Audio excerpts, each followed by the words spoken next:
Champion ট্রফির প্রস্তুতিতে পাকিস্তানকে হারিয়ে নিউজিল্যান্ডের দারুণ শুরু। একসময় নিয়মিত অনুষ্ঠিত হওয়া 3 জাতির টুর্নামেন্টে এখন বিলুপ্তি প্রায়। চ্যাম্পিয়ন ট্রফি প্রস্তুতির জন্য মূলত 6 বছর পর আবারও ফেরানো হয়েছে ত্রিদেশীয় সিরিজের লড়াই। লাহোরে আজ শনিবার লড়াইয়ের শুরুতে বাজিমাত করেছে নিউজিল্যান্ড। স্বাগতিক পাকিস্তানকে সিরিজের প্রথম ম্যাচে 58 রানে বড় ব্যবধানে হারিয়েছে তারা।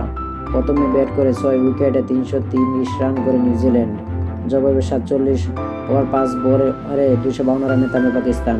চোটের কারণে ব্যাট করতে পারেননি পাকিস্তানের পেসার হারিস রফ। টস জিতে আগে ব্যাট করতে নামা নিউজিল্যান্ডের রানের চাকা শুরুতে ঘুরেছে ধীরগতির।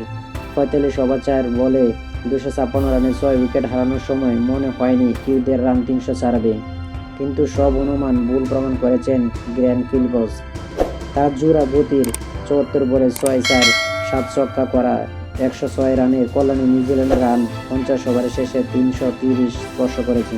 নিজের প্রথম সেঞ্চুরি করার পথে শেষ 5 ওভারে মিচেল বেসওয়েলসকে সঙ্গে নিয়ে রীতিমতো তাণ্ডব চালিয়েছে ফিলিপস। এই 30 বলে দুজন মিলে রানে 84 রান। এমনকি ফিলিপসের শেষ 56 রানে এসেছে মাত্র 19 বলে।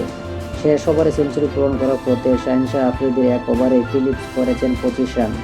অন্য প্রান্তে অপরাজিত থাকা ব্রেসওয়েল করেছেন 23 বলে 1-4 3 ছক্কার 31 রান।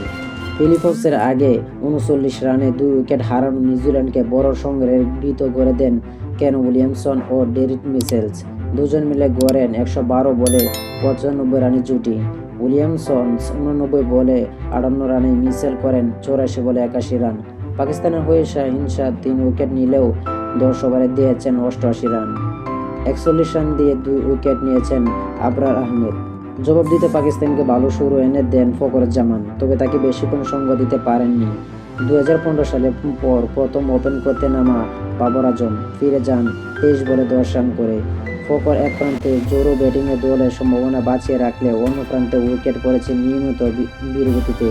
তবে দারুণ ব্যাট করতে থাকা ফখর দলীয় 119 রানে ফিরে গেলে বড় ধাক্কা খায় পাকিস্তান।